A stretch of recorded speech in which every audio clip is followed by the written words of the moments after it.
AI feels, well, it feels kind of weightless, doesn't it? You type in a question and like magic, this perfectly crafted answer just appears. It feels like it's coming from the cloud, from thin air.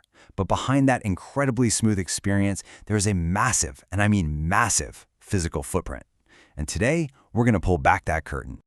So that brings us to the big question, right? What does one of those AI answers really cost? I'm not talking about your subscription fee. I'm talking about the real physical cost to the planet. And the answer?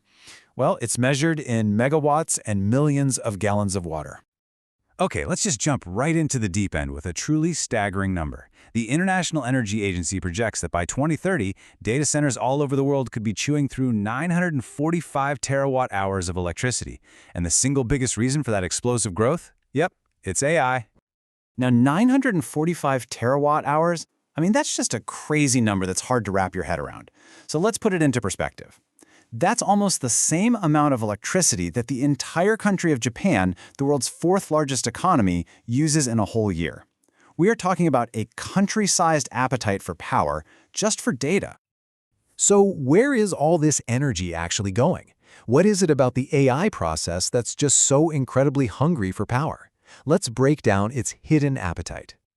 To really get this, you gotta understand two key terms. First up is training. This is the huge, heavy lifting part at the beginning, where a model like GPT-4 basically goes to school, learning from just a mind-boggling amount of data. And then there's inference. That's what happens every single time you, me, or anyone else asks that already trained model a question. The best way to think about it is like a sprint versus a marathon. Training gets all the headlines. It's this massive one-time energy sprint. But inference, the part that's answering our questions, that's a marathon that runs 24/7. And while you can make training more efficient, inference just keeps scaling up with every single person who uses it. Billions of prompts a day, yeah, that starts to add up. Over the long haul, that marathon is what really truly dominates the energy bill. And this is the actual gear that's running that marathon. A single top-of-the-line server can pull over 14 kilowatts of power. Just one of the GPUs inside that box can suck up 700 watts. Now, the tech is getting better. The next generation of hardware will be way more efficient. But here's the catch. The number of these servers being installed is growing even faster than the efficiency gains can keep up with. But electricity is really only half the story here. All that powerful hardware gets incredibly hot, and cooling it down requires another precious resource, one that most of us never even think about: water. A lot of water. Just look at this number for a second. One analysis estimated that just to train the GPT-3 model, they had to evaporate around 700,000 liters of fresh water. And remember, that was just for one model, one time. And when you look at the whole data center, the numbers get even crazier. A single large facility can drink up to 5 million gallons. That's about 19 million liters of water every single day just for cooling. This puts them in direct competition with local farmers and towns, especially in places where water is already scarce. But there is some good news here. A really promising shift is happening. Companies like Microsoft are now building new data centers that use what's called closed-loop liquid cooling. It's kind of like the radiator in your car. It circulates a liquid to soak up all the heat and then cools it off without losing water to evaporation. So the tech to fix this exists. It's just not standard practice yet. So this brings us to a really fascinating and kind of critical problem. You've got these tech giants who are genuinely trying to go green, right? But at the same time, the explosive growth of AI is yanking them in the complete opposite direction. It's a classic paradox. Just look at Google, for example. In 1 year, their data center energy use shot up by 27%, mostly because of AI.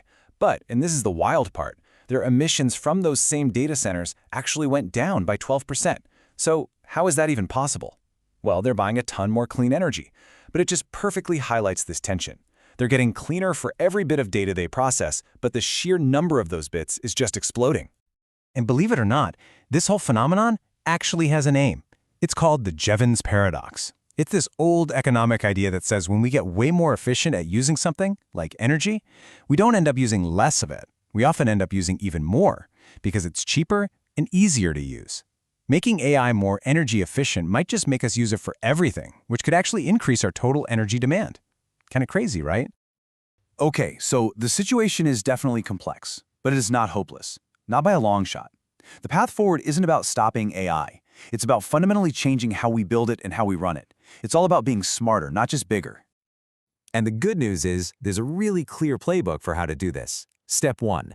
Be smarter about where you build these things. Put them right next to sources of clean energy. Step 2. Put the models on a diet. You don't need a massive, super powerful model for every little task. Use smaller, more efficient ones. Step 3. For the water problem.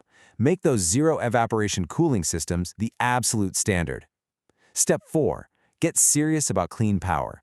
Match energy use with clean sources, hour by hour, not just averaging it out over a year. And finally, Step 5. We need transparent reporting. These companies need to publicly share how much energy, carbon, and water they're actually using. And that's really the key takeaway here.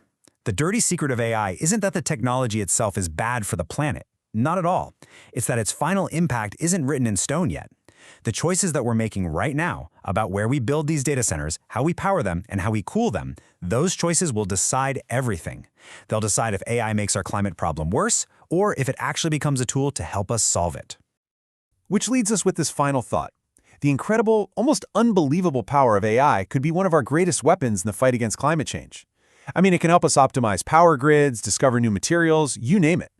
But, and this is a huge but, before it can help us solve our climate problem, we have to solve its climate problem. The technology is there. The strategies are clear. The only question left is, are we going to make the right choices?